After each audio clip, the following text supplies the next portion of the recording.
পৃথিবীর মানুষ এখনো পর্যন্ত মাত্র 12 কিলোমিটার পর্যন্ত নিচ পর্যন্ত যেতে পেরেছে। সেটা কে করেছে জানেন?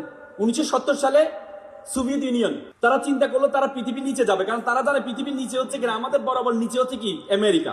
আমরা যদি এখানে যদি 6টা বাজে, আমেরিকাতে 6টা বাজে, রাত 6টা বাজে, দিন 6টা বলে রাত 6টা। সে চিন্তা করলো নিচ দিয়ে যাবে। তখন তাদের গবেষণা করে তারা নিচে যাওয়া শুরু করেছে সাইবেরিয়া অঞ্চলে। নিচে গিয়ে তারা 12 কিলোমিটার পর্যন্ত গিয়ে দেখে সেখানে যেই গরম সেটা প্রায় 2000 সেলসিয়াস গরম। লোহা গলে যাচ্ছে সেখানে, কারণ 1500-তে গেলে লোহা গলে যায়। আপনি দেখেন সূর্য আমাদেরকে গরম দেয়, আমরা 40, 50, 60 সেলসিয়াস গরম পাই আমরা। সূর্য আমাদের গরম দেয়, কিন্তু মাটির নিচে কিভাবে গরম হয়? পরবর্তীতে আর যেতে পারে নাই। সেই গবেষণা প্রতিষ্ঠানের প্রধান ছিলেন ডক্টর এসবক। তিনি বলেন, আমি যখন যেতে পারছি না তখন আমি একটা মাইক্রোফোন পাঠিয়েছিলাম সাউন্ড নেওয়ার জন্য, ভিতরে কি সাউন্ড হয়। বিলিভ অর নট, তিনি একজন খ্রিস্টান। তিনি বলেছেন আমি নিচে গিয়ে একটা সাউন্ড পেয়েছি, সেটা হচ্ছে মানুষের কান্নার আওয়াজ পেয়েছি। তিনি আবার বলেন, তিনি ভাবলেন এটা একটা ইকুইপমেন্ট বা আমি যে ইকুইপমেন্ট পাঠিয়েছি সেটার কোনো আওয়াজ হতে পারে। তিনি আবার পাঠালেন, পরে দেখলেন এটা কোনো একজন দুজন মানুষের আওয়াজ না, এটা হচ্ছে হাজার হাজার মানুষের কান্নার আওয়াজ। এবং সে আওয়াজগুলো বেশিরভাগ আওয়াজ হচ্ছে মহিলাদের আওয়াজ। তখন তিনি স্টপ করে দিলেন। তিনি বললেন, I am a communist, I don't believe heaven and Bible, but I believe in hell. আমি জাহান্নামকে বিশ্বাস করি। আল্লাহ রাসূল বলেছেন বেশিরভাগ মহিলা জাহান্নামী হবে, বলেছি কিনা?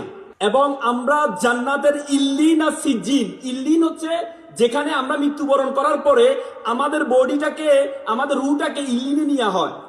ইল্লিন বলতে হচ্ছে আল্লাহ তাআলার যে আরশের নিচে রাখা হয় সিদরাতুল মুনতাহার পরে।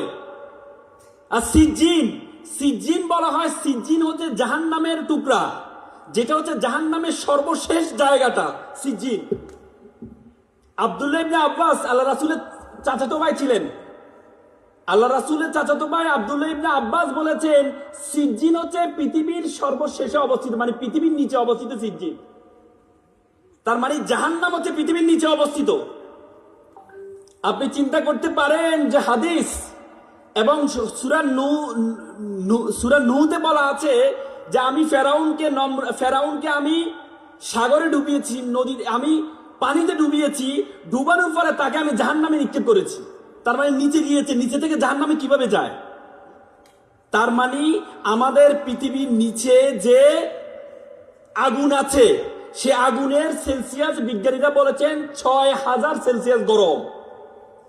তার মানে ডক্টর এসবক যে সাউন্ডটা পেয়েছেন সে সাউন্ডটা কিসের সাউন্ড? জাহান্নামের সাউন্ড।